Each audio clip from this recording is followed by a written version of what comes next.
Hello guys, kumusta kayong lahat? So pasensya na, medyo natagalan yung vlog natin kasi ang daming mga pagsubok na dumaan sa akin nitong mga nakaraan. Unang-una yung Shopee namin. So nasuspend yung Shopee namin kasi hindi raw kami makapagpadala ng on time. Obvious naman 'di ba, umuulan. Tapos nag-submit naman kami doon, then after noon ay naayos na kaagad, no? One day lang naayos na kaagad yung Shopee namin. Tapos pinapacheck ko lang naman siya sa page kung okay na ba yung Shopee namin. Na-flag ni FBO na parang phishing raw yung ginagawa namin. Pinapacheck ko lang naman sa inyo yung page namin kung okay na. Pero mga after 3 days guys, no, so naayos rin siya kaagad. So kung meron kayong mga tanong, may mga concern kayo or gusto nyo mag-avail ng inyong printing business, pwede na kayo mag-PM ulit do sa page namin, which is the printing shop. And sumunod pa guys na ginawa namin, ayan, nag-ayos kami dito sa shop. Mapapansin nyo naman yung likod ko, diba? So naglagay kami dito ng mga display, yung mga ginagawa namin para pag may pumunta dito na customer dito sa shop namin, ay pwede sila magtanong or makita nila guys yung mga nagawa na namin. At makikita nyo guys yung mga pwede nyo pang gawin dyan sa i-avail nyo sa amin na printing package.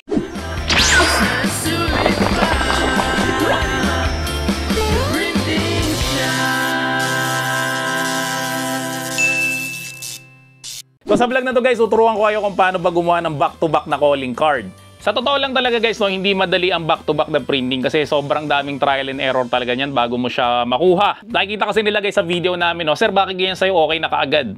Pero hindi nyo guys nakikita yung raw file nun o yung raw video nun. Ibig sabihin nun guys, yung walang cut. Kasi syempre ipapakita ko sa vlog na to, yung wala ng cut, yung maayos na kaagad. Pero yung hindi guys na cut, sobrang haba talaga nun. Actually guys, itong vlog na to, inabot siya ng mga 4 na araw. So ganun siya katagal. And meron pa kaming isang ginagawa na vlog na umaabot na siya ngayon guys ng mga 3 linggo na. Hindi pa rin siya tapos. Ito, so hindi ko pa napapakita ko ano to, pero pakita ko sa inyo guys yung mga trial and error namin. No? Ganyan na siya karami. Aabot na siguro na 100 sheets ng papel yung nasayang namin kaka-trial and error. Okay, so ganun kami guys gumawa ng vlog ngayon, kaya minsan matagal kami mag-upload ng mga bagong vlog, no? Kasi nga, ang ginagawa na natin ngayon is mga long form na ng vlog. And kung gusto niyo naman ako mapanood sa ibang channel, no? So meron pa ako isang channel. So kung mahilig ka guys sa mga gadget, kamukha ng mga gaming handheld, mga camera, drone, etc. No? So meron akong isa pang channel na ginawa, so pwede mo rin akong i-follow doon, which is yung Gadget Syndrome. Nakikita nyo dyan guys, halos araw-araw ako nag-upload. Pagdating kasi guys sa mga gadget, madali lang naman yun, no? Demo lang naman. No? So walang masyadong etche-bureche talaga guys pagdating sa mga ganun. Pero pagdating talaga guys sa printing, medyo meticuloso talaga ako. O sabihin na natin guys na maarte talaga ako. So guys, pasensya na sa napakahabang intro ko. So kung paano ba guys gumawa ng back-to-back na calling card. So video, pasok!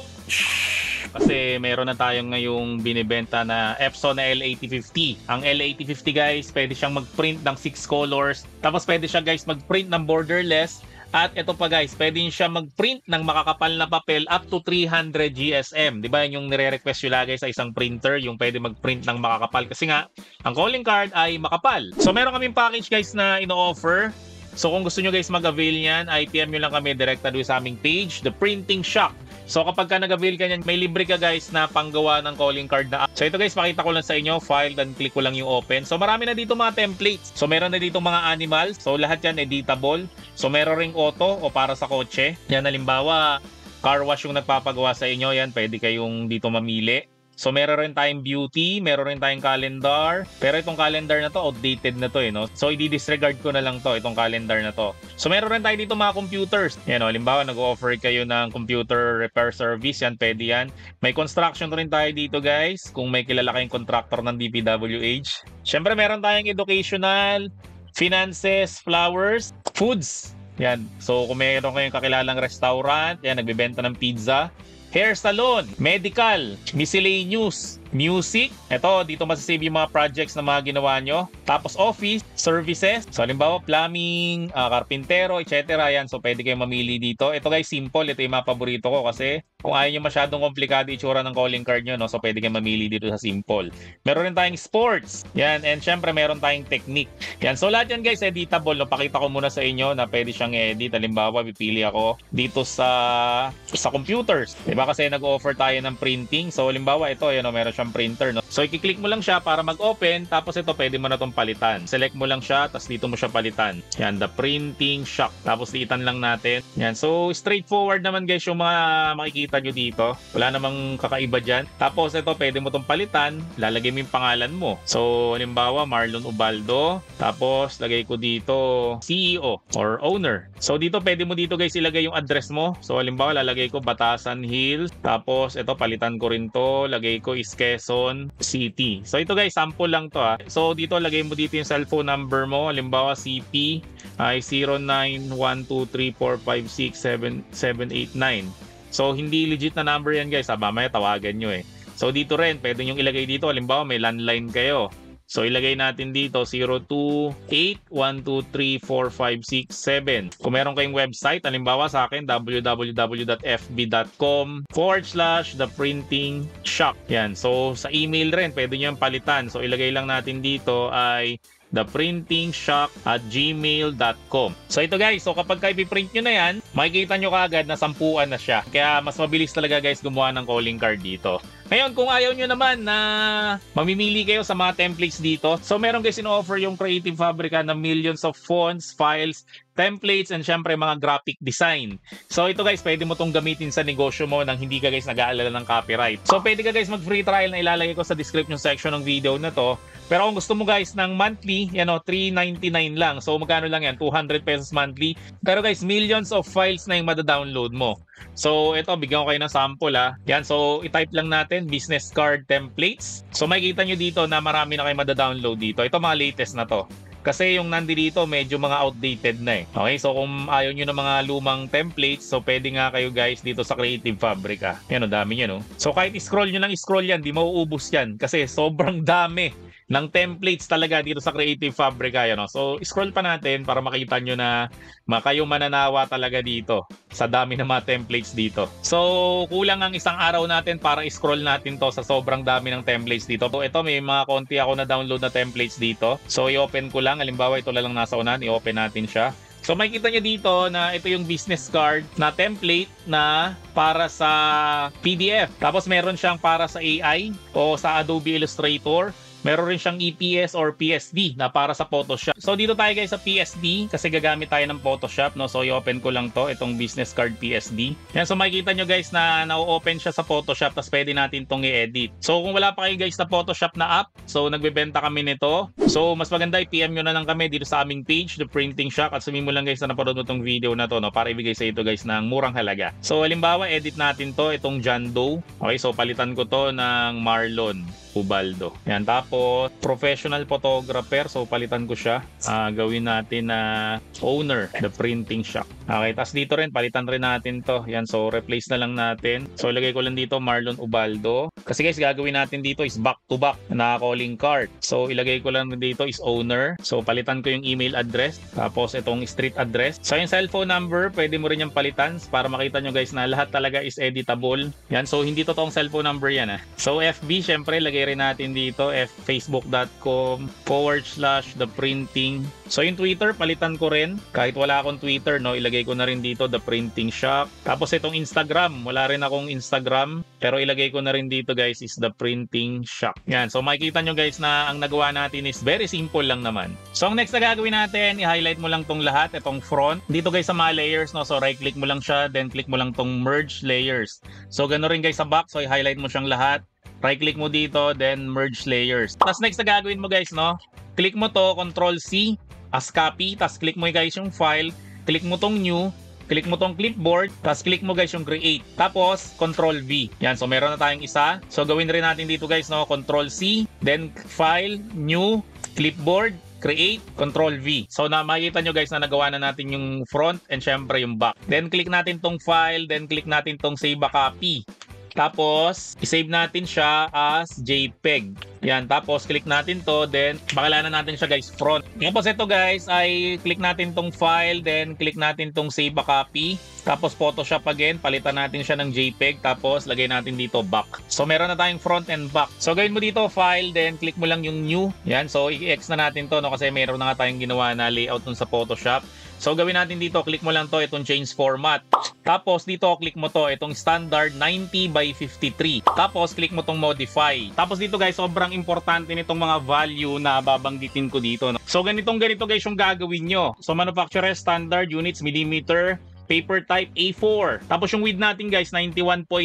Tapos yung height natin guys is 53. Tapos yung columns natin guys 2, yung rows is 5. Yung top margin natin guys, 10. Tapos itong left margin natin, 12.7. So vertical space natin, 1. Horizontal space is 1.4. So again guys, ito yung value na ilalagay nyo kasi pag hindi ito yung value na nilagay nyo, hindi guys magpapantay yung back to back nyan. Click mo to, save as new. Tapos pangalanan mo kung ano gusto mo. So ipapangalan ko dito, back to back calling card. Yan, so i-copy ko na lang to, then lagay ko dito sa layout, back to back calling card rin. No? So okay ko lang siya, then i-close ko na siya. So pag okay na yun guys, ang gagawin natin, click lang natin to, itong photo. Tapos click natin muna guys yung front. Tapos ilagay lang natin siya dito. Yan, i-drag mo lang siya. Okay, so huwag kayong mag-alala kung pixelize yan. Okay lang yan, no? Kasi nga, malaki to eh. Kaya maliit lang naman ang calling card. So mamaya hindi na pixelize yan. So pwede mo siyang, yan, so igitna mo lang siya. So talagang hindi sakto yan na 2x3.5, no? Kasi may offset talaga yun dito. Para pag kinat natin mamaya guys, no? Kahit may sumobrang cut, okay lang siya. So ito na guys yung front natin. Then punta naman tayo dito guys, dito sa may back. Ganun ulit, no? Click mo lang yung picture. Then click mo tong back. Tapos lagay mo ulit siya dito. Tapos igitna mo lang siya. Yan, so meron na tayong front and meron na tayong back. So next na gagawin natin dito, ilalagay na natin ginawa natin sa Photoshop. So i-click mo to, itong picture file na to. Yan, then syempre front. So i-drag mo lang siyang ganyan. So talagang hindi sakto to guys ha. Hindi talaga siya 3.5 kasi may pasobra talaga yan. Kasi nga guys, pag sumobra ng konti yung cut, hindi siya mahalata. Okay, so igitna mo lang siya. Yan, then dito naman tayo guys sa back. So ganun ulit, click mo lang tong picture file, then i-open mo naman yung back, i-drag mo lang siya dito. Tapos ganun ulit, igigitna lang natin siya, tansyahin nyo na lang. So ganito na guys yung itsura ng front, ito naman guys itsura ng back. So ang next na gagawin natin dito ay ipiprint na natin siya ng back to back, no? So click lang natin tong print preview. Tapos guys, printer settings natin. Tapos itong plain paper, no? So gawin natin siyang matte kasi matte na papel yung gagamitin natin. Sa L8050 yung gagamitin ko na printer guys ha. Then sa quality gawin natin siyang high. Tapos click natin tong okay. Then click na natin to guys itong print. Tapos print natin ulit. So sa mga nagtatanong guys, anong papel yung gagamitin ko? So ito yung gagamitin ko guys, talagang pang calling card to, 250 GSM. So dati guys, bawal mas mataas ang 200 GSM, pero ngayon guys, pwede ng 250 GSM up to 300 GSM kasi ang ginagamit ko na printer ngayon ay itong Epson na L8050. So dito guys, pwede ka mag-print ng makakapal na papel up to 300 GSM. Tapos anim yung kulay niya. Yan si MYK. Tapos meron niyang light cyan, saka light magenta. And meron niyang Wi-Fi, kaya makikita niyo wireless siya. Ayan, dito ako nagpiprint.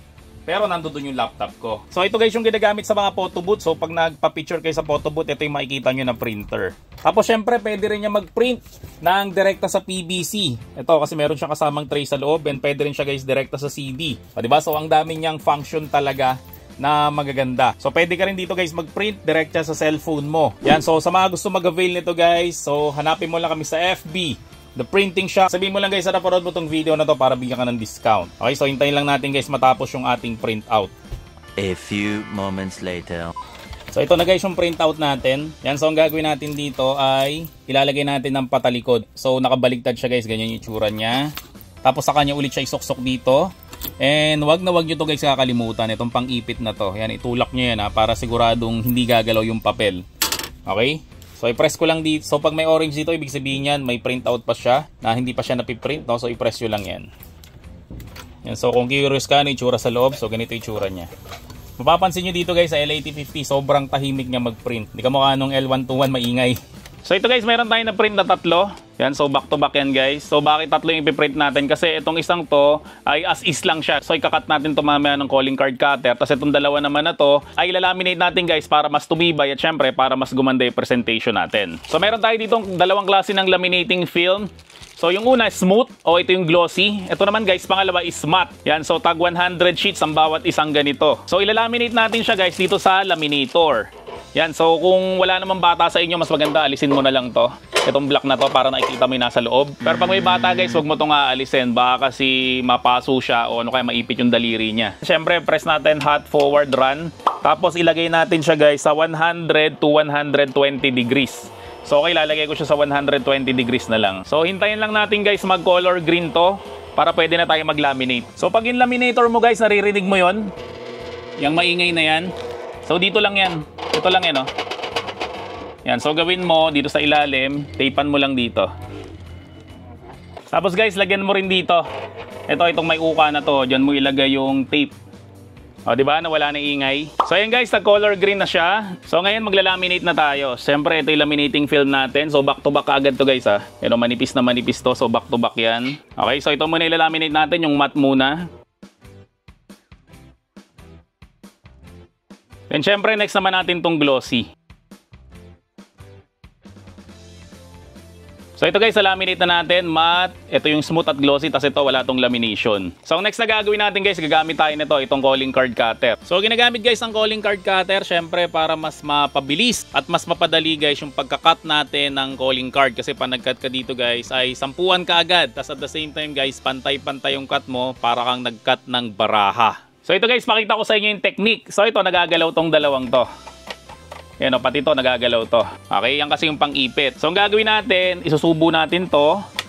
Itong calling card natin. Then makikita nyo dito guys na meron siyang guide dito sa gitna. So itong nasa kaliwa na to, na linya na to, dapat itatapat nyo yan guys dun sa gitna. Yung malaking guhit. Tapos ito naman nasa kanan na guhit na to, itatapat nyo naman siya doon sa kanan rin niya naguhit. So hindi mo guys to igigitna. So ganyan dapat guys ang itsura niyan. So ngayon ang gagawin natin, pag kinakat mo to, i-guide mo siya hanggang dulo.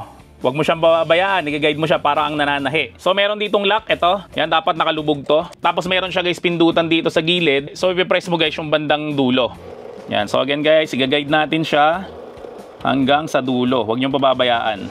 So bago ko guys i-cut, ng limahan na siya. So papakita ko muna sa inyo yung na-cut natin. Makikita nyo dito na marami siyang sobra. So take note nyo to guys ha, dapat may ganyang kalaki na sobra doon sa layout nyo. Para pag kinat nyo siya at makat to, ay hindi maapektuhan guys yung layout nyo. So ganun rin guys sa kabila, ganyan rin siya. Okay, ganun rin sa likod. So gagawin natin, kukunin natin to. Then, ilalagay na natin siya sa tuktok. So dito naman guys sa tuktok, dapat nakagitna siya. Ayun, napansin nyo, itong puting linya na to, nakagitna dapat siya. Doon sa mahabang linya ng guide. Okay, so pag tinignan nyo dito sa kabila, ganun na rin yung itsura niyan. Ayun, nakagitna na rin yan. So dito rin guys, dapat i-guide nyo rin to. Huwag nyo siyang pababayaan, okay? So actually kapag ka nalock nyo na to, automatic na yan eh. Nakagitna na talaga yan. Ayan, hindi mo na kailangan na sipatin yan. Basta dapat nakalock na to guys.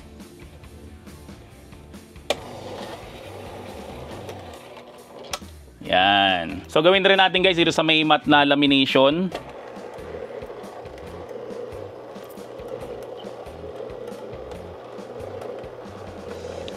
So gawin rin natin siya guys dito sa glossy, no? So ang gawin natin bago natin siya i-cut, so ganda, gupitin nyo muna to, itong sobra, para hindi kayo mahirapan kasi sumasabit to eh. So dito rin sa gilid, gupitin nyo na rin. Optional lang naman to para hindi kayo mahirapan. Pero kung sanay naman na kayo, pwede nyo nang di gupitin to. And so i-guide mo ulit, huwag mong pababayaan, lalo na sa bandang dulo kasi madulas. So sa taas naman tayo guys, syempre gaganyan mo rin siya. So nakagitna na kaagad yan. So medyo madulas yan talaga guys. Pero hindi naman mahalata yan sa cut, kayo mag-alala. So ito na guys yung mga nakat natin. So siguro sasabihin ng iba, sir, pwede mo na bang imano-manong cut yan? Ba't gumagamit ka pa ng calling card cutter? Ang arte mo naman. Guys, kasi ganito yan. So meron tayong puhunan dito sa bawat isang sheet ng calling card paper, di ba, yung isang malaking gano'n na naprint na natin, sa laminate na natin. Siguro puhunan nun, mga 5 piso. So pwede mo yun guys ibenta kapag ka mano-manong cut, mga piso hanggang 2 lang. Pero guys, parehong puhunan, 5 piso hanggang 6. Pero pag ginamitan mo guys ang calling card cutter, ganito yung magiging itsura niya. Pero nakita nyo, para siyang baraha, pantay-pantay yan. Diba? Hindi siya bungi-bungi. So mas maganda guys yung presentation mo, ibig sabihin yan, pwede mo siyang ibenta ng mas mahal. So kapag ginamitan mo siya guys ng calling card cutter, pwede mo na siyang ibenta ng hanggang 5 piso ang bawat isang calling card na ganito. So ito rin, no, ito yung glossy natin, no, yung smooth. Kita nyo, pantay-pantay yan, no? O, diba? Parang deck ng baraha. So ito rin, ganun rin siya. Diba? Parang deck ng baraha yan. O, diba? Subukan nga natin to. Para ka nagbabaraha talaga nito kasi pantay na pantay yan. Ayaw. Yun. O, so pag sinapol natin yan, in-stack natin.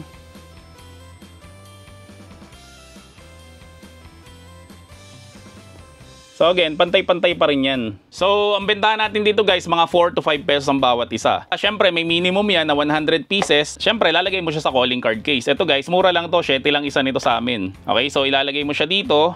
So ang total na puhunan natin dito guys, siguro mga 57 pesos lang. Sabihin na natin na mga 70 pesos na kasi nagmerienda ka. So binibenta mo siya guys, kung 4 ang isa, so bentahan nito is 400 pesos. So kumita ka na kaagad guys ng 330 pesos sa isang deck lang ng ganito. O diba, sobrang laki ng tinubo mo. So guys, again, gumagamit tayo ng calling card cutter para mas maganda yung presentation natin. Pag mas maganda yung presentation mo, mas mabibenta mo ng mas mahal yung mga product mo o mga services mo. So pareho lang siya guys ng puhunan, pero mas mahal mo siyang mabibenta. Kasi nga guys, inartihan mo Okay, ganyan lang naman yan di ba? Mas maganda yung gawa mo, syempre mas mahal mo siyang mabebenta. Mas hindi maganda yung gawa mo, wag naman natin sabihing pangit, ay syempre mas mababa mo lang siya mabebenta. So again guys, kung gusto mo mag-avail ng mga packages o gusto mo magsimula ng yung printing business, so hanapin mo lang kami sa FB, The Printing Shop. So kung nagustuhan mo naman tong video na to at hindi ka pa subscriber guys ng channel ko at gusto mo guys ng mga ganitong klase ng vlog o content, so wag mo naman kakalimutan mag-subscribe dito sa channel ko. Syempre like mo na rin tong video na to at i-turn on mo na rin yung notification bell para guys like updated sa mga vlog ko about sa printing. So yun lang, maraming salamat ulit sa inyong lahat. See you on my next video and bye bye. The Printing Shop, ayos na sulit pa. The Printing Shop.